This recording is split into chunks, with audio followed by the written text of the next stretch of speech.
कल second quarter का GDP growth rate आया, जीडीपी की ग्रोथ 6.3 पे हुई है। पहली तिमाही में ये ग्रोथ रेट 13.5% की थी। खूब ढोल ताशे बजाए गए थे, खूब पीठ ठोकी गई थी, सीना ठोका गया था। अब बिल्कुल सुई पटक सन्नाटा हो गया। तो पहले तो ये समझ लीजिए कि कम जीडीपी ग्रोथ का मतलब क्या है। कम जीडीपी ग्रोथ के तीन ही मतलब है, उपभोग कम हो रहा है, निवेश कम हो रहा है और नौकरियां कम बन रही हैं, नौकरियां नष्ट हो रही हैं और वो बेरोजगारी में, कम आय में, गुर्बत में दिख रहा है। तो पहली बात तो ये हो गई। अब बजाय समस्या का समाधान ढूंढने के, समस्या का निवारण करने के, सरकार के बददिमाग प्रवक्ता, ट्रोल आर्मी, नासमझ नेता और कुछ चरण चुंबक के खर्रा लेके दौड़ने लगे। उस खर्रे में क्या लिखा है? उस खर्रे में बताने की कोशिश की गई है कि इंडिया की जो ग्रोथ रेट थी वो यूएस से, चाइना से, यूके से, फ्रांस से, सऊदी अरेबिया और पाकिस्तान से ज्यादा है।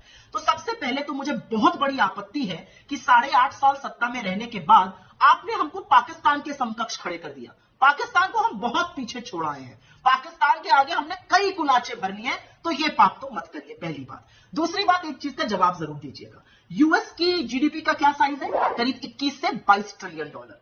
चाइना की जीडीपी का साइज है 19 ट्रिलियन डॉलर और इंडिया की जीडीपी का साइज है 3 trillion dollar. 3 trillion dollar, 19 trillion dollar और 22 ट्रिलियन डॉलर। अब अगर हम बहुत ज्यादा भी ग्रो करेंगे तो उतना ऐड नहीं कर पाएंगे जो यूएस और चाइना जैसी इकोनॉमीज अपने जीडीपी में ऐड कर लेंगी। पहले तो ये समझ लीजिए। दूसरी, उससे भी इंपॉर्टेंट बात आपके लिए समझनी जरूरी है, यूएस में प्रति व्यक्ति की आय, पर कैपिटा इनकम करीब $70,000 है। चाइना में $20,000 है, यूके में $50,000 है, फ्रांस में $52,000 है, सऊदी अरेबिया में करीब $48,000 है, इंडोनेशिया में भी करीब $13,000 है। भारत का पर कैपिटा इनकम करीब करीब $7,220 है। हमसे 10 गुना यूएस है, हमसे करीब 7 गुना यूके है, हमसे करीब 7 गुना सऊदी अरेबिया है और हमसे ऑलमोस्ट डबल तो इंडोनेशिया भी है। तो पर कैपिटा आय, पर व्यक्ति की आय से भी अगर आप कंपेयर करिए तो अभी हम बहुत पीछे हैं। तो जब कंपैरिजन करना है तो लाइक टू लाइक इकोनॉमीज पे करना चाहिए।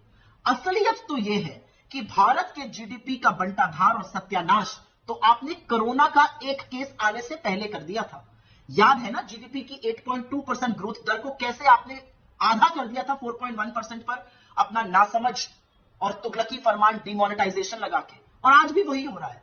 आज पिछले 3 साल में इंडिया की एवरेज जीडीपी ग्रोथ रेट पिछले 3 साल में 1.8% है, 2% से कम एवरेज ग्रोथ रेट पिछले 3 साल में। उसके बारे में क्या कहिएगा? उसके बारे में कोई जवाब है? और वो आंकड़ा बाकी देशों के बारे में जरूर लगाकर देखिएगा। आपकी कृपा रही तो हम 40 साल में पहले रिसेशन में चले गए थे। 7.5% इकोनॉमी हमारी संकुचित हो गई थी एक साल में, जो बाकी किसी देश की नहीं हुई। तो जब इकोनॉमी की समझ ना हो तो अननेसेसरी डिबेट में उलझना नहीं चाहिए। और भक्तगण, जाके purchasing power parity, per capita income, GDP का साइज, इकोनॉमी की स्पेलिंग थोड़ी सी पढ़ो, उसके बाद आकर बहस करना, क्योंकि आपकी विफलताओं के चलते इस देश में बेरोजगारी बढ़ रही है, ग्रोथ घट रही है, निवेश हो नहीं रहा है और उपभोग भी चरमरा गया।